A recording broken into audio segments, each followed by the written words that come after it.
నమస్తే and welcome to Suman TV, the India's largest digital media platform. జనవరి 22 భారతదేశమంతా ఒక అనిర్వచనీయమైన భావోద్వేగ స్థితిలో ఉంది. 22న అక్కడ జరగబోతున్నటువంటి రామ విగ్రహ ప్రతిష్టాపన, ప్రాణ ప్రతిష్టాపన అనేటువంటి ఒక మహోత్తర చారిత్రాత్మక ఘట్టం కోసం దేశమంతా ఎదురు చూస్తున్నటువంటి వేళ, ఏ ఆధ్యాత్మిక వేత్త నోటిన మాట్లాడినా, ఎక్కడ ఎవరి దగ్గర ఒక చిన్న ప్రవచనం తీసుకున్నా, ఒక చక్కని సందేశాన్ని తీసుకున్నా, అది చాలా ఉపయుక్తకరంగా ఉంటుంది హైందవ ధర్మానికి అనేటువంటి లక్ష్యంతో ఈ రోజున ప్రముఖ గాయకులు, భగవద్గీత ఫౌండేషన్ చైర్మన్, అందరికీ సుపరిచితులైనటువంటి గంగాధర శాస్త్రి గారిని ఆహ్వానించడం జరిగింది. గంగాధర శాస్త్రి గారు, నమస్తే అండ్ వెల్కమ్. నమస్కారం ప్రభు గారు. జై శ్రీరామ్. జై శ్రీరామ్. తాకట్టులో ఉన్న బంగారాన్ని విడిపించి ఆ రోజు ఆన్లైన్ రేటుకే మేము కొంటాం. Sharma gold company. చెప్పండి, నేను చెప్పినటువంటి లీడ్లో ఉన్నటువంటి వాతావరణం, ఈ ఉద్విగ్న స్థితి, వీటి గురించి మిమ్మల్ని చెప్పమంటే ఏం చెప్తారు? అందరికీ ప్రభు గారు, భారతదేశంలో పుట్టి దైవభక్తి, దేశభక్తి, కర్తవ్యనిష్ట, నిష్కామకర్మ వీటి మీద ఆసక్తి ఉన్న, ధర్మ మార్గం పట్ల ఆసక్తి ఉన్న, రాముడు అనే పేరుతో పరిచయం ఉన్న ప్రతి వ్యక్తికి ఈరోజు చారిత్రాత్మకమైన రోజు. అందుకని మనం రెండు గుర్తుపెట్టుకుందాం. ఒకటి జై శ్రీరామ్, రెండవది అలాంటి దైవానికి జన్మనిచ్చిన భారత్ మాతాకి జై. అలాంటి శ్రీరాముడికి 500 సంవత్సరాల తర్వాత దీని ఏదో కాంట్రవర్సీ చేసేసి దాని జోలికి కూడా వెళ్లకుండా, ఏది దేవుడి జోలికి కూడా వెళ్లకుండా రకరకాల రాజకీయాలు మబ్బులు అలుముకున్న నేపథ్యంలో వాటన్నిటినీ తీసి, కాదు రాముడు దేవుడు ఎందుకు అయ్యాడంటే, రాముడు ద్వారా ప్రపంచానికి అందింది ధర్మము. రాముడికి నేను ఎప్పుడు చెప్తుంటాను ఒకటి, రాముడికి రావణాసురుడికి తేడా ఏమిటి? ఈ చిన్నవి తెలుసుకోవాలి జనాలు. రావణాసురుడు ధర్మజ్ఞుడు, రాముడు ధర్మాత్ముడు. ధర్మజ్ఞుడు అంటే వాడికి ధర్మం తెలిసిన జానామి ధర్మం నచమే ప్రవృత్తి, జానామి అధర్మం నచమే నివృత్తి. ఆ తర్వాత యుగంలో దుర్యోధనుడు ఇదే మాట అంటుండేవాడు, ధర్మం అంటే ఏమిటో తెలుసురా కానీ ఆచరించే బుద్ధి కాదు. అధర్మం అంటే ఏమిటో కూడా తెలుసురా కర్ణుడితో అంటుండేవాడు, కర్ణుడితో స్నేహితుడితో అంటుండేవాడు. అధర్మం అంటే ఏమిటో తెలుసురా నాకు, కానీ అదే చేయాలనిపిస్తుంటుంది. రావణాసురుడికి ధర్మం తెలియక కాదు, ధర్మం తెలుసు అంతే, ఆచరించడానికి ఫెయిల్ అయ్యాడు. ధర్మజ్ఞత వేరు, ధర్మాత్మత వేరు. అంటే తనే ధర్మంగా నిలబడ్డవాడు. అన్ని లక్షణాలు కలిగి ఉన్న సకల సద్గుణాభిరాముడు శ్రీరాముడు. అలా జై శ్రీరామ్, భారత్ మాతాకి జై. రాముడి కీర్తిని ఎన్నో యుగాలుగా, భవిష్యత్తులో ఎన్నో యుగాలుగా అలా అలా ప్రతిష్ఠించే అత్యద్భుతమైన కార్యక్రమానికి శ్రీకారం చుట్టి సక్సెస్ అయ్యి రామానుగ్రహం పొందిన మహోత్కృష్టమైన వ్యక్తి నరేంద్ర మోడీజీకి జై. అతను కాకపోతే, మీరు ఊహించుకోండి ఒకసారి, ఒక వ్యక్తి ఉన్నప్పుడు అతని విలువ తెలుసుకోకపోతే వెళ్ళిపోయిన తర్వాత తెలుసుకునే ఉపయోగం లేదు. మోడీ అనే వ్యక్తి లేకపోతే, అక్కడ ఆ స్థానంలో, ప్రధానమంత్రి స్థానంలో లేకపోతే ఇది సాధ్యమయ్యే పని కానే కాదు. జస్ట్ లైక్ దట్ అలా చేశాడు. జస్ట్ లైక్ దట్ కాశ్మీర్ సమస్య. సో శ్రీరాముణ్ణి, సకల సద్గుణాభిరాముడు అనగలిగిన శ్రీరాముణ్ణి ఈ రోజు వరకు జస్ట్ గుడి కట్టేసి ఉంచేద్దామా? మనసులో గుడి కట్టుకుని ఊరికి అలా దండం పెట్టుకుని ఉంచుదామా? లేదా అతని నుంచి ఏమైనా కొన్ని నేర్చుకోవాల్సినవి ఏమైనా ఉన్నాయా? ఉన్నవి ఈ రోజు నుంచి అయినా తెలుసుకోవడానికి ప్రారంభిద్దామా? ఎందుకు ఇన్ని కోట్ల మంది, ఎంతోమంది గతంలో ఆంగ్లేయులు కానీ, తర్వాతకి ఈ బహమనీ సుల్తాన్లు, ఈ మొఘల్ వంశాలు, ఇవన్నీ మన దేశం అస్తిత్వాన్ని సర్వనాశం చేయడానికి ఎంత ప్రయత్నించినా కూడా రాముడు అలా నిలబడడానికి కారణం ఏమిటి? ఆయన నుంచి మనం నేర్చుకోవాల్సింది, మన పిల్లలకి నేర్పించవలసింది. ఇవన్నీ యాక్చువల్గా ఈరోజు డిస్కసింగ్ పాయింట్స్. అది ఎంత ఎత్తు గుడి కట్టారు, అందులో విశేషాలు ఏమిటి, ఇవి తెలుసుకోండి, ఇవి తెలుసుకోవాల్సినవి. కానీ అంతకంటే మించి అతనికి గుడి కట్టవలసిన అర్హతలు ఏమున్నాయి, ఆ గుడిలోకి వెళ్ళటానికి మనకు కావాల్సిన అర్హతలు ఏమిటి? ఊరికే దండేయటం కాదు, ఊరికే దండం పెట్టేసుకోవటం కాదు. సో దాని గురించి మనం కనుక మాట్లాడితే, ఈ ప్రపంచ సాహిత్యంలోనే తొలి ఆది కావ్యం రామాయణం. ఆది పురుషుడు అన్నాం, ఈ మధ్యన సినిమా కూడా వచ్చింది కదా. శ్రీరాముడు పురుషుడు కాదు, పురుషోత్తముడు, మానవుడు కాదు, దైవం. ఈ రోజు నుంచైనా రామాయణాన్ని మీ పిల్లలకి నేర్పించండి. సంక్షిప్త రామాయణం, చిన్న పుస్తకం. నేను అసలు ప్రారంభమే శ్రీరాముడి మహాప్రసాదం అందిస్తూ ప్రారంభించాలనుకున్నాను. జై శ్రీరామ్. జై శ్రీరామ్. జై శ్రీరామ్. అయితే ప్రామాణిక వ్యక్తిత్వాలు అనేటువంటి విషయాన్ని కనుక మనం తీసుకున్నట్టయితే రాముణ్ణి అనుసరణీయులు, ఆరాధ్యుడు అంటాం. అలాంటి లక్షణాలు కృష్ణుడికి లో ఉన్నటువంటి లక్షణాలతో పోల్చి చెప్పమంటే ఏం చెప్తారు మీరు? తేడా ఏమీ లేదు, ఇద్దరు వ్యక్తిత్వాలు ఒకటే. రామతత్వం, కృష్ణతత్వం. కృష్ణుడు స్వయంగా తను పరమాత్ముడు అని ప్రకటించుకున్నాడు. అహమాత్మా గుడాకేశ సర్వభూతాశయ స్థిత అహం ఆదిత్య మధ్యంచ సర్వభూతానాం అంత ఏవచ. అంటే సర్వ ప్రాణుల్లో ఉన్న ఆత్మను నేనే, వాటి ఆది మధ్యాంతాలు నేనే, సృష్టికి బీజం నేనే, ఇష్టమైతే మేకప్ అంట, లేకపోతే ప్యాకప్ అంట అని అన్నవాడు భలే కబుర్లు చెప్తున్నాడని మనలాంటి వాళ్ళు అనుకుంటారు కదా, ఎవడు కూడా ప్రకటించేసుకుంటున్నాడు దేవుడని. అది మనకు సందేహ నివృత్తి చేయడం కోసమే విశ్వరూప సందర్శన యోగం పేరుతో అదంతా ఏమిటో తను చూపించాడు. తను ఏదైతే చెప్తాడో అది దాన్ని ఆచరిస్తాడు. ఆచరించింది మాత్రమే మాట్లాడే, ఏది మాట్లాడుతున్నావో అది ఆచరించు అని తను ఆచరించి చెప్పిన గురువు, జగద్గురువు. అది కృష్ణావతార పరమార్థం. మనకి ఇంగ్లీష్లో చాలా గొప్ప సామెత ఉంది, నువ్వు జడ్జిమెంట్ జోలికి వెళ్తే నువ్వు అసలు విషయాన్ని గ్రహించలేవు. ఎప్పుడు వాడిని అలా సినిమాకి వెళ్ళాము, రివ్యూ పని మీదే వెళితే సినిమాని ఎంజాయ్ చేయలేము. నువ్వు జడ్జిమెంట్ అందుకనే నువ్వు ప్రేమించాలనుకుంటే ప్రేమించంతే. జడ్జిమెంట్ ఉన్న చోట ప్రేమ ఉండదు, ప్రేమ ఉన్న చోట జడ్జిమెంట్కి తావులేదు. అది శ్రీకృష్ణ తత్వం. ఒక్కటే మాటలో చెప్పాలంటే నమే ద్వేష్యోస్తి న ప్రియ. నాకు ఒకటి పట్ల ద్వేషం, ఒకటి పట్ల ప్రియత్వం ఉండదు. ఎవడు ధర్మ మార్గంలో నడుస్తాడో వాడికి నేను దగ్గరగా ఉంటాను, నాకు వాడు దగ్గరగా ఉంటాడు, చాలు కదా. అది కృష్ణతత్వం. రామతత్వం ఏమిటంటే తను రామో విగ్రహవాన్ ధర్మ. రాముడు ధర్మాత్ముడు అని అన్నది ఎవరో తెలుసా? మామూలుగా రాముడు చుట్టూతా ఉన్న ఫ్యాన్స్ కాదు, ఆ ప్రభు పరిపాలన ఉన్న ప్రజలు కాదు.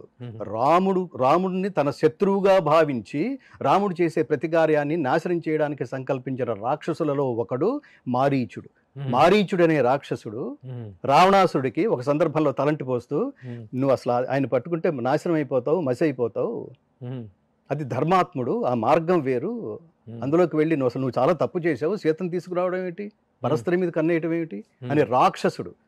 నేను ఇబ్బంది పెట్టాలనుకుని నేను సర్వనాశనం అయిపోయే స్థితికి వచ్చాను, అందుకని అలాంటి వాడు జోలికి వెళ్ళకు అంటే రావణాసురుడు మారీచుడిని నానా ఇబ్బంది పెట్టి, మన రిలేషన్ ఇదేనా, నేను రాజుని, నేను చెప్పింది చేయాల్సిందే అంటే రావణుడి బాధ భరించలేక ఇతను ఆ బంగారు జింక అవతారం ఎత్తి చివరికి చాలా ఒక కీలకమైన ఘట్టం. సో అట్లా రాముడి జీవితాన్ని, రాముడి కుటుంబాన్ని ధ్వంసం చేయాలని అని అనుకున్న మారీచుడు సైతం, అది పాయింట్, మారీచుడు సైతం రాముణ్ణి రామో విగ్రహవాన్ ధర్మ, రాముడు ధర్మమూర్తి, రాముడు నిలువెత్తు ధర్మ విగ్రహం అన్నాడంటే ఇంతకంటే కాంప్లిమెంట్ ఏమైనా ఉంటుందా? మనం ఇంజనీర్గా చూస్తుంటాం, ఒక హీరోని ఇంకొక హీరో ఫ్యాన్స్ మెచ్చుకోరు. చూడండి ఎలా ఉంటాం చూడండి, మళ్ళీ వాళ్ళందరూ ఒకటి. సో అలా ఇక్కడ రాక్షసుడైన వాడు శ్రీరాముడికి ఇచ్చిన గొప్ప కితాబు అది. అలాగే రామాయణం, ప్రతివాడు రాముడి గురించి తెలుసుకోవాల్సిందే. ఎందుకంటున్నానంటే నువ్వు దేశభక్తుడు అయితే అసలు ఈ దేశం అస్తిత్వం ఏమిటో తెలుసుకో. Knowing ever self is a greatest education. నీ గురించి తెలుసుకో, ఎందుకు పుట్టావో తెలుసుకో, నీ తల్లిదండ్రులు గొప్పతనం తెలుసుకో, నీ దేశం గొప్పతనం తెలుసుకో, ఈ దేశానికి ఆ గొప్పతనం ఎలా ఎందుకు ఆపాదించబడిందో తెలుసుకో. అంతే కదా. మీ వంశంలో 7 తరాలు చూసుకుని, 7 తరాలు చూసుకున్నా ప్రభు లాంటి గొప్ప జర్నలిస్టు లేడు. ప్రభు ఫ్రెండ్సే కాదు, డైరెక్ట్గా స్టేజ్ మీద దాసనారాయణరావు గారు మాట్లాడడం నేను విన్నా. ఈ కాంప్లిమెంట్ మీ ఫ్యామిలీస్ అన్నీ వింటున్నప్పుడు ఏమనుకుంటాయి? మా వంశానికి, మా ఇంటి పేరుకి ఒక గొప్ప పేరు తెచ్చిపెట్టినవాడు ప్రభు. ప్రతివాడిది బాధ్యత ఇది. సో అట్లా సూర్యవంశానికి చాలా గొప్ప పేరు తెచ్చిపెట్టినవాడు శ్రీరాముడు. దానికి అసలు గురువుల శుశ్రూష, అన్నాతమ్ముల అనురాగం, ఇతరుల పట్ల ఏమంటారు, ఒకటి పట్ల ద్వేషం, ఒకటి పట్ల ప్రియత్వం లేకపోవడం, అందరినీ సమానంగా చూడడం, ధర్మాన్ని అనుసరించడం. ఎంతటి కష్టమైనా, జీవితంలో ఎంతటి కష్టమైనా స్థితప్రజ్ఞత్వం ఉండటం. కైకేయి నువ్వు గెటౌట్ అంది, భరతుడికి రాజ్యపాలన, నేను మీ నాన్న అడిగాను, భరతుడికి రాజ్యపాలన, నువ్వు అడవులకు 14 ఏళ్ళు అడవులకు వెళ్ళిపోవటం ఇదని అంటే, నేను ఒకసారి సారీ అమ్మా, ఐఎమ్ వెరీ సారీ, నేను ఒకసారి నాన్న కన్ఫర్మ్ చేసుకొస్తాను అనలేదు. అతని మొహంలో రామాయణం చెప్తుంది, ఆయన శ్రీరామచంద్రుడి ముఖంలో ఇంత ఈషన్ మాత్రమైన కదలికలు లేవు, నిశ్చలంగా ఉన్నాడు. దీని పేరు స్థితప్రజ్ఞత్వం. దాన్ని వివరించాడు తర్వాత యుగంలో శ్రీకృష్ణ పరమాత్మ. భగవద్గీతలో చెప్పినటువంటి ఈ పర్టికులర్ శ్లోకం అనేటువంటిది ఆ రోజున రాముడు ఆచరణ ద్వారా అది అప్పటి ఆ రియాక్షన్ కి గొప్పగా అన్వయం. మీరు అడిగిన ప్రశ్నలో మన స్థూలంగా ఏకవాక్యంలో చెప్పాలంటే రాముడు ధర్మాన్ని ఆచరించి చెప్పాడు, శ్రీకృష్ణుడు ధర్మాన్ని బోధించాడు గురువై. ఇతను శిష్యుడిగా, ఎవరు శిష్యుడు అంటే అర్జునుడు శిష్యుడుగా, అర్జునుడు అనే శిష్యుడిని అడ్డ పెట్టుకుని ప్రపంచానికి చెప్పాడు. అదే దుఃఖం అర్జునుడి స్థానంలో ఉన్నట్టుగా ఇతను పొందిన దుఃఖాన్ని నివృత్తి చేస్తూ వశిష్ఠ మహాముని ఆయనకి బోధ చేస్తే వశిష్ఠ మహాముని శ్రీరాముడికి బోధించిన గీత లాంటిదే యోగ వాసిష్యం. అక్కడ అర్జునుడికి బోధించిన గీత భగవద్గీత, శ్రీకృష్ణుడు బోధించిన గీత భగవద్గీత. ఇద్దరూ బాధపడ్డారు. ఈ ప్రపంచం ఏమిటి, అసమానతలు ఏమిటి. 16 ఏళ్ల వయస్సులో శ్రీరాముడు జీవితం ఇలా ఉంటుంది అని వశిష్ఠుడు 26,000 శ్లోకాలతో అతనికి యోగ వాసిష్టం పేరుతో, నేను ఎప్పుడు చెప్తుంటాను, మామూలుగా మనం ఏడిస్తే మన ఏడుపుకి 2 కారణాలు, ఒకటి మనకు లేదని, రెండోది పక్కనాడికి ఎక్కువ ఉందని. కానీ మహాత్ములు విలపిస్తే వాళ్ళు ధర్మం కోసం విలపిస్తారు, ధర్మం కోసం బాధపడతారు. అందుకని అది యోగమైంది. అందుకని అర్జున విషాద యోగం, అర్జునుడి ఏడుపు కూడా ఒక యోగమైంది. ఇక్కడ ఈ మహాత్ముడు కూడా, శ్రీరామచంద్రుడు కూడా ఆయన విషాదం వల్ల మనం తపస్సు చేయకుండానే అక్కడ శ్రీరాముడు ఏడ్చాడు, మన పంట పండింది. మన ఒళ్ళో యోగ వాసిష్టం అనే ఉత్తమ జీవన విధాన గ్రంథం ఉంది. ఇక్కడ అర్జునుడు ఏడ్చాడు, మన పంట పండింది. మన ఒళ్ళో శ్రీకృష్ణ పరమాత్మ అర్జునుని నిమిత్తంగా చేసుకుని మానవాళికి బోధించిన కర్తవ్య బోధ అయిన భగవద్గీత మన ఒళ్ళో ఉంది. ఏడ్చింది వాళ్ళు, మన పంట పండింది. అలాగే సుఖమహర్షి భాగవతం ఉపదేశించాడు, పరీక్షిత్ మహారాజు విలపించాడు, మృత్యువు దగ్గర పడుతోందని, ఆయనకి బోధించింది భాగవతం. చూడండి, వాళ్ళ ఏడుపులు లోకం పంట పండింది. రామాయణం ఎందుకు చదువుకోవాలి, భారతం ఎందుకు చదవాలి, భగవద్గీత ఎందుకు చదవాలి అంటే, నేను చాలా వేదికల మీద ఫ్రీక్వెంట్గా చెప్తున్నా, ఈ జనరేషన్ పిల్లలు ప్రభు చిన్న సమస్య వస్తే వీళ్ళకి ఏమిటంటే ఈ సెంటిమెంటల్ కమ్యూనికేషన్స్, సెంటిమెంటల్ రిలేషన్స్ లేవు, మోరల్ స్ట్రెంగ్త్ లేదు, లేకపోవటం వల్ల ప్రతి చిన్న విషయానికి ఆత్మహత్యలు చేసుకోవటం, ప్రతి చిన్న విషయాలకి అసలు సూసైడ్ టెండెన్సీ రావడం. లవ్లో ఫెయిల్ అయ్యాడు, సూసైడ్. ఆర్థికంగా నష్టపోయాడు, సూసైడ్. అనుకున్నది జరగలేదు, సూసైడ్. ర్యాంక్ రాలేదు, పిల్లలు సూసైడ్.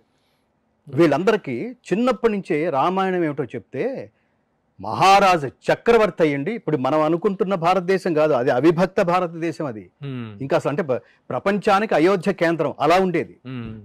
ప్రపంచంలో అత్యధిక ప్రాంతానికి దాని విస్తీర్ణం అంతా, దానికి అయోధ్య. అలాంటి దానికి తెల్లవారితే పట్టాభిషేకం అనుకునే స్థాయిలో ఉన్నవాడికి ఎంత ఇగో ఉండాలి, ఎంత అహంకారం రావచ్చు, ఎంత గర్వం రావచ్చు. అలాంటి వాడిని అసలు గెట్అవుట్ అంటే, అలాగే అమ్మా అన్నాడు ఆయన. నాన్న కన్ఫర్మ్ చేసుకుంటావా అంటే, నో నువ్వు చెప్తే ఒకటి, నాన్న చెప్తే ఒకటి కాదు, మీరు నాకు అంతే దైవాలు అన్నాడు, వెళ్ళిపోతున్నాడు. పిన్నతల్లి కూడా కొంచెం సొంత తల్లి కాదు. అప్పుడు ఆ సమయంలో నేను 14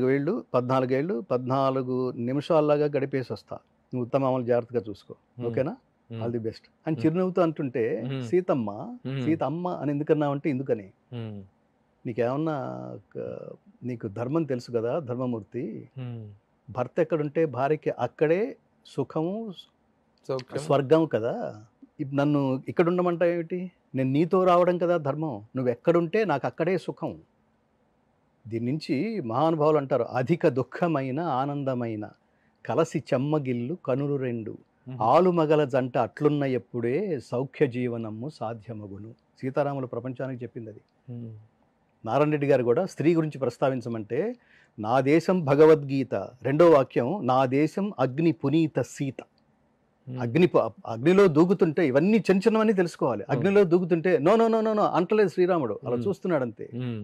దాని అగ్నిలో దూకుతున్నా ఎందుకు నివారించలేదంటే, సీత పాతివ్రత్యాన్ని ప్రపంచం గ్రహించడం, ఆవిడకి ఏం కాదని తెలుసు ఆయనకి. అగ్నిదేవుడు వచ్చి ప్రపంచానికి చెప్తున్నాడు, శ్రీరాముడికి చెప్తున్నట్టుగా ప్రపంచానికి చెప్తున్నాడు, మహాసాధ్వి ఏలుకో అని. ఇవన్నీ తెలియక కాదు, ఇది విష్ణు అవతారం. అందుకని ఈ అవతారం తాలూకు స్పృహ ఏదైతే ఉందో, స్పృహ లేకుండా జీవిస్తేనే అక్కడ అధర్మం నాశనం అవుతుంది. రావణాసురుడు పేరుతో నిలబడ్డ అధర్మం నాశనం అవుతుంది.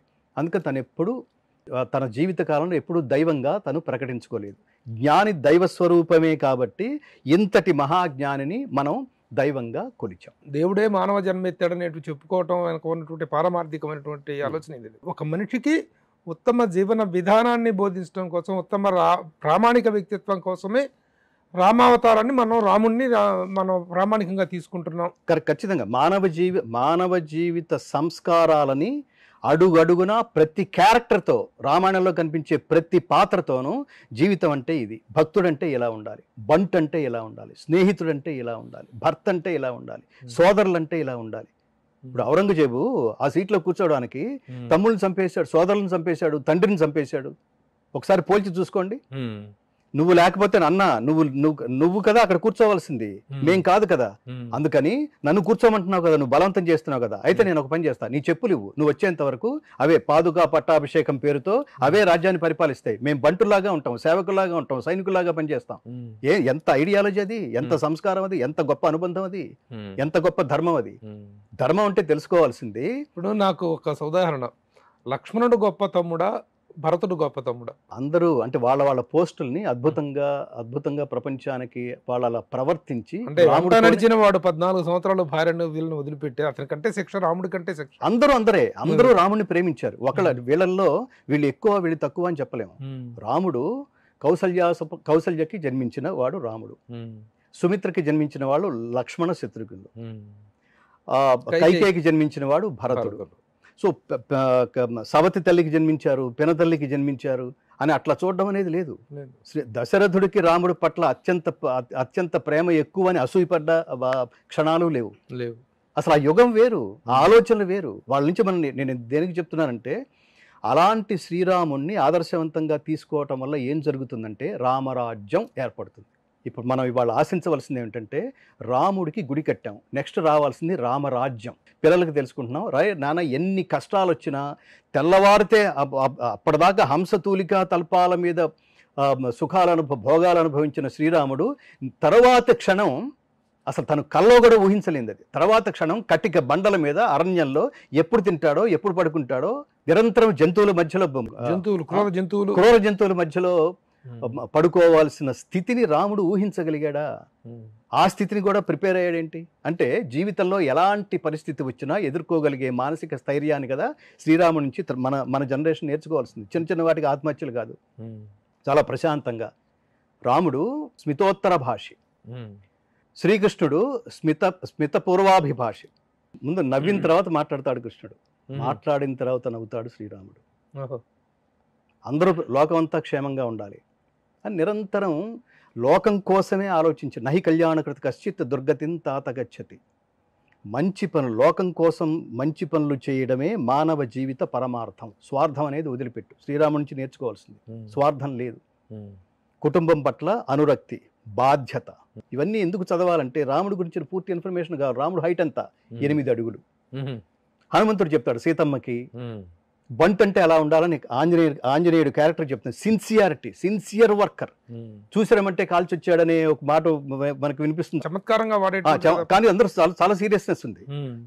చూసిరమ్మంటే కాల్చొచ్చాడనే మాట వెనకాల అంతరార్థం, దాని లక్ష్యార్థం ఏమిటంటే, విజ్ఞుడైన వాడు, తెలివైన వాడు, వాడికి ఒక పని చెప్తే దానితో ఉన్న అనుబంధమైన ఇతర పనులు కూడా చక్కబెట్టుకొచ్చే వాట జ్ఞాని అంటే. ఆంజనేయ స్వామి అలాంటి వాడు. సో అట్లా కాబట్టే రామాయణం ప్రతి ఇంట ఒక జీవనాడిగా మన జీవితాల్లో మమేకం అయిపోయింది. పాత రోజుల్లో ఇద్దరు కొట్టుకుని విడిపోవాల్సిన పరిస్థితి వచ్చినా కూడా స్నేహితులు నీకు నాకు రామ్ అనేవాళ్ళు. అసలు ప్రతిదానికి అసలు రాముడి శబ్దం లేకపోతే, ఆ పదం లేకపోతే అసలు జీవితాలే లేనంతగా అలా మన జీవితాల్లో నిరంతరం మమేకం అయిపోయిన అత్యద్భుతమైన క్యారెక్టర్, లైవ్ క్యారెక్టరు ధర్మాత్ముడు. ధ్రియతే అనేన ఇది ధర్మ. ధర్మం అంటే ఏమిటంటే, రాముడు ఎందుకు ధర్మాత్ముడు? అసలు ధర్మం అంటే, ధర్మం అనే పదానికి అర్థం తెలుసుకోవాలి, మతం అనే పదానికి అర్థం తెలుసుకోవాలి. మతం అంటే ఒక వర్గానికి చెందింది మాత్రమే. ధర్మం అంటే సార్వజనీనమైనది. వాడు మాట్లాడే మాట, వాడు ఆచరించే తీరు, దాన్ని ప్రపంచంలో అసలు ఈ మతాలతో, కులాలతో, ప్రాంతాలతో సంబంధం లేని ఏ మూలవాడు అబ్జర్వ్ చేసినా భలే క్యారెక్టర్ రా, భలే బిహేవియర్ రా, భలే మాట రా, భలే రూపం రా, భలే వాక్కురా, భలే పర్సెప్షన్, భలే ఐడియాలజీ అని అనిపించుకోవాలి. అలాంటి వాడు శ్రీరాముడు. లేకపోతే వీళ్ళందరూ Edwin Arnold, max Muller, open hammer, warn Hastings, Einstein, Aldous Huxley, వీళ్ళందరూ రామాయణాల గురించి, భారతాల గురించి ఎందుకు మాట్లాడతారు? ఎందుకు మాట్లాడాలి? వీటి మీద వచ్చిన వ్యాఖ్యానాలు ప్రపంచంలో ఇంకెక్కడా లేవు. రెండవది, మరో ముఖ్యమైన విషయం, దేశభక్తి. అందరూ మాట్లాడుతున్న మాట. ఆ దేశభక్తి అనే పదాన్ని ప్రపంచానికి పరిచయం చేసిన వాడు శ్రీరామచంద్రుడు. యుద్ధం సమయంలో లక్ష్మణుడితో కలిసి వెళితే లక్ష్మణుడు లంకా ద్వీపాన్ని చూసి ఆ నగరాన్ని చూసి ఆశ్చర్యపోయాడు. అతను స్వర్ణమయంగా ఉన్న ఈ లంక ఎంత అద్భుతంగా ఉంది ఏంటన్నా, అసలు అద్భుతం అద్భుతం అని. అసలు మనం కొత్త ప్లేస్కి వెళ్తే టూరిస్ట్ స్పాట్స్కి వెళ్తే ఎంత ఎంజాయ్ చేస్తాం. ఆ ఎగ్జైట్మెంట్ వ్యక్తపరిచినప్పుడు లక్ష్మణుడు స్థితప్రజ్ఞత్వంతో రాముడి చిరునవ్వుతో ఒక మాట అన్నాడు, అపి స్వర్ణమయీ లంక నమే లక్ష్మణ రోచతే జననీ జన్మభూమిశ్చ స్వర్గాదపి గరీయసి. నీ దృష్టిలో లంక చాలా వైభవంగా ఉండుండొచ్చు, నీకు అలా కనపడుతూ ఉండుండొచ్చు, కానీ ఒక్కడు గుర్తుపెట్టుకో లక్ష్మణ, మాతృభూమి మాతృమూర్తి స్వర్గం కంటే గొప్పవి లక్ష్మణ అన్నాడు. అప్రయత్నంగా ఎన్ని గొప్ప మాటలు మాట్లాడేస్తారు చూడండి. అది అక్కడి నుంచి వచ్చింది అది. ఇవ్వడం తెలిసిన వాడు రాముడది. రాముడు ఇవ్వడం తెలిసినవాడు. ఇవ్వడం తెలిసిన వాడే దేవుడు. రాముడు అంతటి వాడు కావాలనుకో, ఇవ్వడం తెలుసుకో. రాముడు అలా కాదు. నా గురించి ఏమనుకుంటున్నారు చెప్పండి అంటే అందరూ బాగా అనుకుంటున్నారు. రామచంద్రమూర్తి అన్నాడు వేగు అంటే, లేదు నీ ముఖంలో నాకు స్పష్టంగా తెలుస్తోంది, లేదు నా ముందు సత్యమే పలకవలెను అన్నాడు. వాడు శివరైపోయాడు. అంటే వాడు ఇలా మాట అన్నాడు, అది మనం పట్టించుకోవాల్సిన అవసరం లేదు. ఏమన్నాడు అన్నాడు, ఏడాది లంకలో ఉన్న సీతను తెచ్చి ఏలుకున్నాడు, ఆయన వెర్రివాడు కాబట్టి ఏలుకున్నాడు, నేనైతే ఏలుకునేవాడిని కాదు అన్నాడు అని వాళ్ళకి చెప్పడం కోసం. అంటే దీని అర్థం ఏంటంటే, పరిపాలించే రాజుకి ఇంకా వ్యక్తిగతం అనేది ఉండదు. నిరంతరం లోకం కోసమే. ఎవడైతే తన కోసం బతుకుతాడో వాడున్నంత కాలమే జీవించి ఉంటాడు. వాడితో అవసరం ఉన్న వాళ్ళ చుట్టూతా మాత్రమే బతికుంటాడు. ఎవడైతే లోకం కోసం బతుకుతాడో లోకాలున్నంత కాలం ఉండిపోతాడు. అందుకని కదా ఎక్కడో త్రేతాయుగం నాటి శ్రీరామచంద్రుణ్ణి ఈ యుగంలో మనం తలుచుకుంటున్నామా. రాముడు వ్యక్తిత్వాన్ని మొత్తం ఒక సమగ్రంగా చెప్పినటువంటి ఒక శ్లోకంగానే ఒక పద్యంగానే చెప్పగలరు. శ్రీరామచంద్ర ఆశ్రిత పారిజాత సమస్త కళ్యాణ గుణాభిరామ. చాలు కదా అసలు. నిరంతరం మంగళమాతనోతు. ఒక్క మహావాక్యం చాలు ప్రభు. సమస్త కళ్యాణ గుణాభిరామ. సకల గుణాభిరాముడు అనేకండి. అందులో సద్గుణాలు ఉంటాయి, దుర్గుణాలు ఉంటాయి. సమస్త కళ్యాణ గుణాభిరాముడు. మంచి అనేది ఏ రూపాల్లో ఉంటుందో అన్ని రూపాల్ని కలబోస్తే శ్రీరాముడు. రామాయణంలో యుద్ధకాండలో కూల్చబడ్డాడు రావణాసురుడు. కొన ప్రాణాల్లో ఉన్న, అంత్యదశలో ఉన్న, చివరి ఊపిరి పీల్చుకునే సమయంలో అతని దగ్గరకు వెళ్ళి ధర్మ సూక్ష్మాలు తెలుసుకురమ్మని లక్ష్మణుని పంపించాడు. అసలు ఈ థాట్ సాధ్యమేనా? తన కుటుంబానికి, తన జీవితానికి ఎసరు పెట్టిన ఒక దుర్మార్గుడనే, రాక్షసుడనే పిలువబడ్డ వాడిని చంపడానికే వచ్చి వాడిని చంపేస్తుంటే అయినప్పటికీ వాడి నుంచి మంచి విషయాలు తెలుసుకురా అని వెళితే అతను అన్నాడు, మా అన్నయ్య తెలుసుకురమ్మన్నాడని. అంటే తెలుసుకురమ్మన్నాడని చెప్పాడా, ఎలా తెలుసుకోమన్నాడో కూడా చెప్పాడా అన్నాడు రావణుడు. ఆ సమయానికి లక్ష్మణుడికి కనిపించింది. మళ్ళీ పరిగెత్తుకుంటూ రాముడి దగ్గరికి వెళ్ళి, వాడికి ఇంకా అహం చావలేదన్నయ్య అన్నాడు. అహం చావుంది వాడికి కాదురా నీకు. ఎక్కడ నిలబడి అడిగావు అన్నాడు. తల దిక్కు నిలబడి అడిగాను. అంటే శిష్యుడిగా ఒక గురువు స్థానంలో ఉన్నవాడిని కదా నువ్వు అడగాలనుకున్నావు. నువ్వు అడగాలని అనుకున్నావు అంటే అతను గురువు అయిపోయాడు, నువ్వు శిష్యుడు అయిపోయావు. నువ్వు ఎక్కడ నిలబడి అడగాలి? కాళ్ళ దగ్గర నిలబడి అడగాలి. ఇప్పుడు వెళ్ళి అడుగు. అలాంటి వాడు. దీన్ని ఏమంటామంటే మనం హంస క్షీర న్యాయం.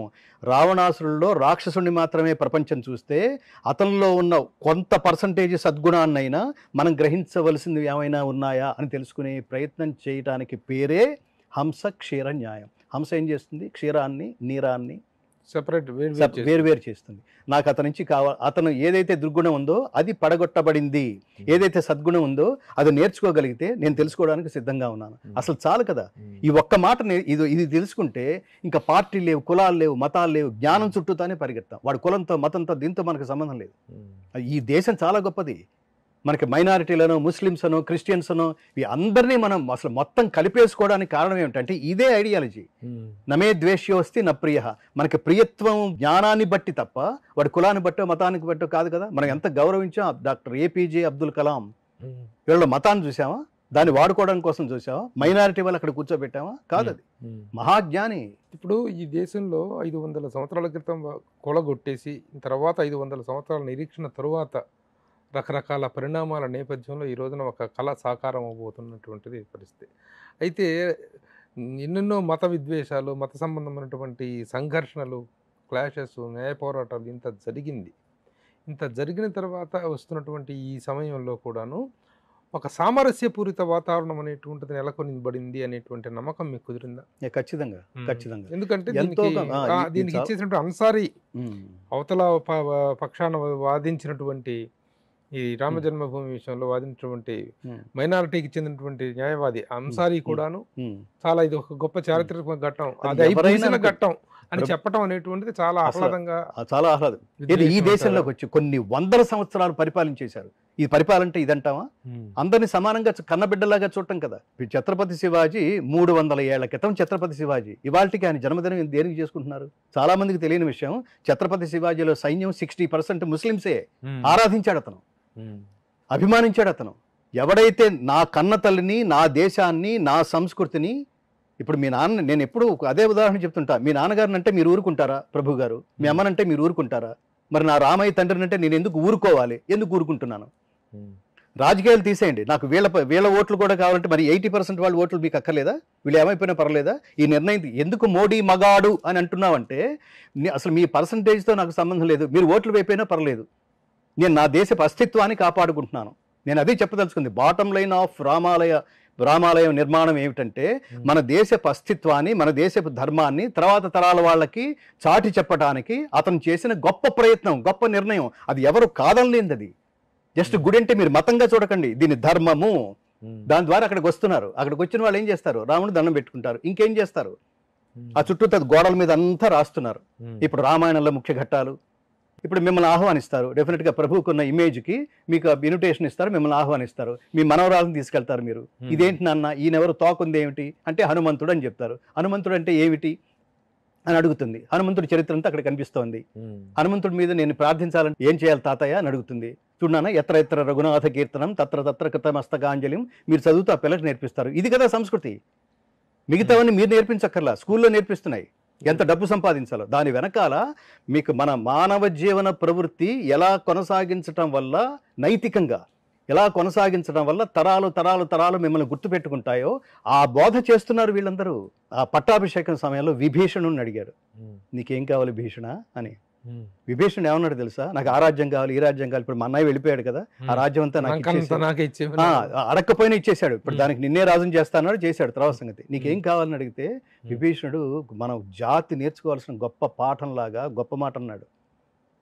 జీవితంలో ఎంతటి విపత్తు వచ్చినా, ఎంతటి కష్టం వచ్చినా చలించకుండా ధర్మ మార్గంలోనే ప్రవర్తించే శక్తిని నాకు ఇవ్వు పరమాత్మ అన్నాడు. నీకేం కావాలి అన్నాడు. నీ కాళ్ళ దగ్గర కూర్చుని ఇంకా నాకేం కావాలి, ఆల్రెడీ నీ కాళ్ళ దగ్గర కూర్చున్నాను కదా అన్నాడు ఆంజనేయ స్వామి. నా ప్లేస్ ఇదే అని. అప్పుడు శ్రీరామచంద్రుడి దయతో నా నామస్మరణ జరుగుతున్నంత కాలం నువ్వు చిరంజీవిగా భూలోకంలోనే వసింతువుగాక అన్నాడు. ప్రాణ ప్రతిష్ఠ జరుగుతున్నటువంటి రామ విగ్రహం తర్వాత ఈ ఈ ఆధ్యాత్మిక ప్రవాహం అనేటువంటిది, ఆధ్యాత్మికపరమైన ఆలోచన ఉధృతి అనేటువంటిది, ఈ రామతత్వం అనేటువంటిది ఏ స్థాయిలో ఆవిష్కరించబడుతుందని మీరు అనుకుంటున్నారు? విపరీత చాలా హోప్ ఉందండి ప్రతి హిందువుకి. నేనేంటంటే హిందూ అంటే ఒక సపరేట్గా ఒక వర్గం అని మేము భావించట్లేదు. భారతదేశంలో పుట్టిన వాళ్ళందరూ హిందువులే. దురదృష్టవశాత్తు మీ తల్లి గొప్పదనం గురించి, మీ తండ్రి గొప్పదనం గురించి తెలుసుకోలేకపోవటం వల్ల మీరు కన్వర్ట్ అయ్యారు. దీని గురించి తెలుసుకోవడం ప్రారంభిస్తే అసలు కన్వర్షన్ అనే ఆలోచనే ఉండదు. కన్వర్షన్ అన్నది, మతం మార్పిడి అన్నది మానసిక దుర్బలత్వం. క్షుద్రం హృదయ దౌర్బల్యం త్యక్త్వా ఉత్తిష్ట పరంతప. త్యక్త్వా వదిలిపెట్టు, లే, ఫైట్ అన్నాడు. ఏం వదిలిపెట్టమన్నాడంటే మానసిక దుర్బలత్వం. నీ గురించి నువ్వు తెలుసుకోకపోవటమే మానసిక దుర్బలత్వం. My father is my hero. అలాంటి వాడు శ్రీరామచంద్రుడు. కాబట్టి భవిష్యత్తులో నాకు చాలా గొప్ప హోప్ ఉంది. ఈ రామాలయ నిర్మాణం తర్వాత ఇప్పటికే చూడండి, అసలు ప్రతి భారతదేశంలో ఉన్న ప్రతి రామ దేవాలయం అసలు వాటికి 1000 times పూర్వ వైభవం సంతరించుకుంటుంది, అందులో సందేహం లేదు. సో నేను ఈ సందర్భంగా ప్రభుత్వాలను కూడా నేను రిక్వెస్ట్ చేస్తుంది ఏంటంటే, ప్రభుత్వాల్ని ఇటు ఇళ్లల్లో తల్లిదండ్రులని రిక్వెస్ట్ చేస్తుంది ఏంటంటే, మీ పిల్లలకి, మీ మనవాళ్ళకి, మీ తర్వాత తరం వాళ్ళకి రామాయణం పరిచయం చేయండి. ఇప్పటి వరకు చేయకపోతే. మీరు ప్రచారకర్త, భగవద్గీతకే మీ జీవితాన్ని అంకితం చేశారు. భగవద్గీతను కృష్ణతత్వాన్ని, రామతత్వాన్ని రెండింటిని కంబైన్ చేస్తూ, రెండింటిని సంయుక్తపరుస్తూ ఒక ఆధ్యాత్మికమైనటువంటి ఒక హైందవ ధర్మ విధానాన్ని ఏదైనా రూపకల్పన చేసే అవకాశం ఉంది? అసలు ఇది చాలా గొప్ప ప్రశ్న. నాకు ఈ వేదిక నుంచి నాకు ఇప్పుడు అనిపిస్తోంది, ఏమనిపిస్తుంది అంటే, దీని తర్వాత కార్యక్రమాలన్నీ వేరెవరు నేను భగవద్గీత ప్రచారానికి వెళ్ళే కార్యక్రమాలన్నీ శ్రీరాముణ్ణి శ్రీకృష్ణుణ్ణి మిళితం చేస్తూ అది రామతత్వాన్ని కృష్ణతత్వాన్ని మిళితం చేస్తూ నా కార్యక్రమాలు నా భక్తి గీతాలు కావచ్చు, రామదాసు కీర్తనలు కావచ్చు, అన్నమయ్య కీర్తనలు కావచ్చు, ఘంటసాల గారి భక్తి గీతాలు కావచ్చు, భగవద్గీత శ్లోకాలు. శ్రీరామాయణంలో ప్రతి శ్లోకము మహామంత్రమే. ఆపదలు ఉన్న వాళ్ళకి ఎంతటి ఆపదనైనా హరించగలిగే మహామంత్రం ఉంది. అది ఈ వేదిక నుంచి చెప్తున్నాను. మీరు చెప్పండి. ఆపదామపహర్తారం ఆపదామపహర్తారం దాతారం సర్వసంపదాం లోకాభిరామం శ్రీరామం భూయో నమామ్యహం. దీన్ని పఠించండి, దీన్ని జపిస్తూ ఉండండి, ఆపదలు ఎందుకు పోవో చూడండి. అలాగే సర్వకార్య సిద్ధి మంత్రం, ఈ ముఖ్యంగా సుందరకాండలో సర్వకార్య సిద్ధి మంత్రంగా, అలాగే పోయిన వస్తువు దొరకటానికి కూడా ఒక అత్యద్భుతమైన మంత్రం ఉంది. తదున్నసం పాండురదంతమవ్రణం శుచిస్మితం పద్మపలాశలోచనం ద్రక్ష్యే తదార్యావదనం కదాన్వహం ప్రసన్న తారాధిపతుల్య దర్శనం. ఈ మంత్రం చదివితే చాలు. ఇది సుందరకాండలో అత్యద్భుతమైన శ్లోకం. చాలామంది ఇవాళకి చాలా తెలిసిన వాళ్ళు కూడా రాముడు వేరు, శివుడు వేరు, విష్ణువు వేరు, శివుడు వేరు అని మాట్లాడేవాళ్ళు ఉంటారు. రాముడు ప్రతిష్ఠించిన శివలింగం, శైవము ఇది రెండు వేరువేరుగా ఉన్నాయి. వైష్ణవము శైవము అనే అదేదో రెండు వర్గాల్లాగా వీళ్ళ మధ్య పోరాటం లాగా, ఒకడెక్కువ ఒకడు తక్కువ లాగా.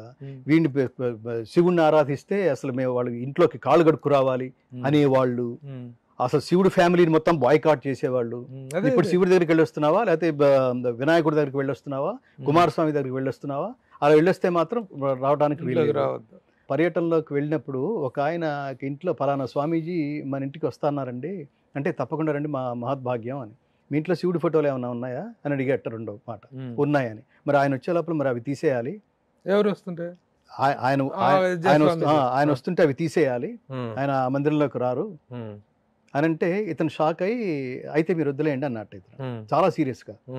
ఎందుకని అన్న, లేదు అసలు వీళ్ళిద్దరూ ఒకటే అనే జ్ఞానం తెలుసుకునేంత వరకు అసలు ఆయన మా ఇంట్లో అడుగు పెట్టడానికి కూడా అర్హత లేదులేండి అన్నట్టు ఈయన. ఎందుకంటే విష్ణు సహస్రనామంలో సర్వశర్వ శివస్థాణు అనే మంత్రం లేకుండా, శివశబ్దం లేకుండా విష్ణు సహస్రనామం పూర్తి కాదు. అలాగే భగవద్గీతలో రుద్రాణం శంకరశ్చాస్మి విత్తేశో యక్షరక్షస, రుద్రశబ్దం లేకుండా, శివశబ్దం లేకుండా భగవద్గీత పూర్తి కాదు. శివలింగాన్ని ప్రతిష్ఠించకుండా శ్రీరాముడి జీవితం పరిపూర్ణం కాలేదు. రామేశ్వరం అదే కదా, రామేశ్వరం అదే కదా. అసలు ఎలా వీళ్ళందరూ ముడిపడిపోయి ఉంటే, అనుశాసన పర్వంలో చెప్తాడు. అనుశాసన పర్వంలో చాలా గొప్ప, అసలు ఇది చాలా రైట్ పాయింట్, ఇది రైట్ టైం. ఇది అనుశాసన పర్వంలో పాండవ సమేతంగా శ్రీకృష్ణుడు కూడా అక్కడ ఉన్నప్పుడు పాండవాగ్రజుడైన ధర్మరాజు అంపశయ్య మీద ఉన్న ద్రోణాచార్యుడిని ఒక ప్రశ్న అడిగాడు. శివుడి వైభవం తెలుసుకోవాలని నీ నోటి మీద శివుడి వైభవం తెలుసుకోవాలనుంది మహాత్మా అంటే, అంపశయ్య మీద ఉన్న భీష్మాచార్యుడు కృష్ణుడి వైపుకి చూసి నవ్వుతూ, గతంలో అనేక పర్యాయాలు శివుడి గురించి ఘోర తపస్సు చేసి అనేక వరాలు పొంది ఉన్న శ్రీకృష్ణ పరమాత్మ నీ పక్కన ఉండగా నన్ను అడుగుతావా? ఇప్పుడు ఆయన నోటి ద్వారా శివ వైభవాన్ని నేను కూడా వినాలనుకుంటున్నాను, చెప్పు పరమాత్మ అని అంటుంటే చాలా ఎమోషనల్గా ఉంది అని భీష్మాచార్యుడు అంటే. అప్పుడు ఈ పాండవులకి శివుడి వైభవాన్ని ఉపదేశిస్తూ శివ సహస్రనామాల్ని ఆ వేదిక నుంచి ప్రపంచానికి చెప్పాడు శ్రీకృష్ణ పరమాత్మ. ఇప్పుడు ఇద్దరు ఒకటే కదా. అసలు నువ్వెలా, ఇప్పుడు పుట్టిన వాడి నువ్వెలా డిసైడ్ చేస్తావు వాడు వేరు వీడు వేరని? ఈ మాత్రం తెలుసుకోలేని వాళ్ళు అసలు ఎలా జ్ఞానులు అవుతారు? దేవుళ్ళని నువ్వెలా డిసెక్ట్ చేస్తావు? శైవము వైష్ణవము రెండు కలిపినటువంటిదే భారతీయ సంస్కృతి, భారతీయ హైందవ ఖచ్చితంగా ఎక్కడైనా ధర్మం. అందుకనే మీరు అందరి దగ్గరికే వెళ్ళండి, ఎక్కడో పవర్ ఉంది, అది మీకు సంక్రమిస్తుంది. వీళ్ళందరూ మీరు ముక్కోడి దేవతలు అన్నారు. ముక్కోడి దేవతలు మీరు ఏ దేవత పట్టుకున్నా, నదీనాం సాగరోగతి, ఏ నదులన్నీ కలిసి సముద్రంలోకి వెళ్ళినట్టు నువ్వు ఏ దేవతనైనా పట్టుకో, కొన్ని జన్మల తర్వాత నీ సాధన వల్ల నువ్వు తిరిగి చేరేది సముద్రంలోనికి. కేశవం ప్రతిగచ్చతి, ఆ పరమాత్మ దగ్గరికే పోతావు. హరే రామ హరే కృష్ణ, రామ రామ కృష్ణ కృష్ణ అనేటువంటి ఒక హరే రామ రామ రామ హరే హరే, హరే కృష్ణ కృష్ణ కృష్ణ హరే హరే. ఇద్దరు ఏంటంటే మానవ రూపాన్ని ఎత్తి మానవ జీవితాలకి సందేశం ఇచ్చిన వాళ్ళు కాబట్టి తమ జీవన గతిలో తమ నడుస్తూ తమ ఆచరించి ఇలా ఆచరించాలని ప్రపంచానికి చెప్పిన వాళ్ళు. అందుకని స్థిరపడిపోయారు. మత్కర్మకృన్ మత్ పరమః మద్భక్త సంగవర్జిత నిర్వైర సర్వభూతేషు యస్సమాం ఏతి పాండవ. ఈ స్వామీజీల దగ్గరికి వెళ్ళేవాళ్ళు, గురువుల దగ్గరికి వెళ్ళేవాళ్ళు, పాపం వాళ్ళు అమాయకులైన వాళ్ళని వీళ్ళు డైరెక్ట్ చేయాల్సింది ఏమిటంటే ఏ పని చేయటం ద్వారా పరమాత్మ అనుగ్రహం పొందుతావు అంతే తప్ప నా మార్గంలో అడ్డబొట్టు పెట్టేసి లేదా వచ్చిన వాడికి నిలువు బొట్టు పెట్టేసి ఇదేంటిది అంటే ఏదో నీకు అప్పుడు క్రైస్తవానికి నీకు తేడా లేకుండా అయిపోయింది కదా. అదేమిటది నువ్వేరు నేను వేరు కాదు, మనం అందరము ఒక్కటే, మనందరికీ ఒక్కడే, ఇది చెప్పాలి. సరే, చివరిగా ఒక పెద్ద సందేహం అది దాన్ని మీరే నివృత్తి చేయగలరు అనేటువంటిది. ఇప్పుడు హైందవ ధర్మము సనాతన ధర్మం అన్నిటికీ కూడా మూలం వేదం అంటారు. వేదం వందే జగద్గురు అంటారు. వేదం అంటే వేదం అపౌరుషేయం, అంటే పురుషులు అంటే మానవుడు రాసింది కాదు, అది సాక్షాత్తు పరమాత్ముని ముఖపద్మం నుండి వెలువడిన మహోత్కృష్టమైన దివ్యవాణి. ఈ సందర్భంగా నేను దానికి చిన్న డిస్క్రిప్షన్ ఇస్తాను. భగవద్గీతకి భాష్యం రాసే ముందు శంకరాచార్య అప్పటికే అతి ప్రాచీనమైన ఒక శ్లోకాన్ని ఉటంకిస్తూ భగవద్గీతకి భాష్యం రాయడం ప్రారంభిస్తారు. భగవద్గీతకి భాష్యం రాసిన తొలి భాష్యకారుడు జగద్గురు ఆదిశంకరాచార్య. ఆ స్థానాన్ని మరెవరూ భర్తీ చేయలేరు. అంత వాంగ్మయాన్ని ప్రపంచానికి అందించిన వాడు. ఆ తర్వాత ఎవరు అందించలేదు. భగవద్గీతకి ప్రామాణికమైన భాష్యం కూడా శంకర భాష్యమే. ఎన్నో భాష్యాల్ని రెఫర్ చేసి 150 మంది టెక్నీషియన్స్, స్కాలర్స్ ఇన్ని పుస్తకాలు రెఫరెన్స్ తీసుకుని భాష్యం రాసుకుని తాత్పర్యం రాసుకుని ప్రపంచానికి అందించడంలో మన ప్రాజెక్ట్ అలా చేసాం. భగవద్గీత అలా చేసాం. ఎలా ప్రారంభించారంటే నారాయణ అపరః అవ్యక్తాత్ అండం అవ్యక్త సంభవం అండస్యాంతస్త్విమే లోకాః సప్తద్వీపాచ మేదిని. దీని పాయింట్స్గా చూస్తే శ్రీమన్నారాయణుడు మొదటివాడు, అవ్యక్తానికి అతీతుడు. ఈ సృష్టికి మొదలెవరు? నారాయణుడు. ఆయన అవ్యక్తానికి అతీతుడు. అవ్యక్తం అంటే ఇప్పుడు మనం ఇప్పుడు ఏదైతే ఉద్భవించిందో దీనికంటే ముందువాడు. అప్పటికి లోకాలే లేవు, ఆ ముందువాడు. ఈ అవ్యక్తం నుంచే బ్రహ్మాండం ఉద్భవించింది. ఈ బ్రహ్మాండంలో 14 లోకాలు ఉన్నాయి. ఈ 14 లోకాల్లో ఈ సప్తద్వీపాలతో కూడిన భూలోకం, ఈ భూమి ఒకటి. ఇందులో 84 లక్షల రకాల జీవరాశులు ఉన్నాయి. ఈ జీవరాశులన్నింటిలోనూ బాగా తెలివిగలవాడు, జ్ఞానం ఉందనుకున్నవాడు, అతి తెలివిగలవాడు మానవుడు. వీడిని సక్రమార్గంలో నడిపించడం కోసం పరమాత్మ అందించినవి వేదాలు. అంటే లైఫ్స్ టెక్స్ట్ అనమాట, లైఫ్స్ డిక్షనరీ. జీవితం అంటే, నాగరికత అంటే మనం కోరికలు తీర్చుకోవటం కాదు, కోరికలను అదుపులో పెట్టుకోవటం. ఏది పడితే అది తీర్చేసుకుంటే సమాజం అస్తవ్యస్తం అయిపోతుంది. అందుకని ఏం చేయాలో ఏం చేయకూడదో మనకి చెప్పినవి వేదాలు. థ్యాంక్ యూ గంగాధర్ గారు, చాలా గొప్ప విషయాలు చెప్పారు. అలాగే ఇలాంటి సందర్భాలు ఏర్పడిన అప్పుడల్లా మిమ్మల్ని మా స్టూడియోకి సుమన్ టీవీకి ఆహ్వానించి సందేహ నివృత్తి చేసుకోవటం ఒకటి, అలాగే తెలియని చాలా విషయాలను మేము తెలుసుకునేటువంటి అవకాశం మరలా మాకు కల్పిస్తారని ఆశిస్తూ థ్యాంక్ యూ వెరీ మచ్. చాలా కృతజ్ఞతలు. జై శ్రీరామ్. జై శ్రీరామ్.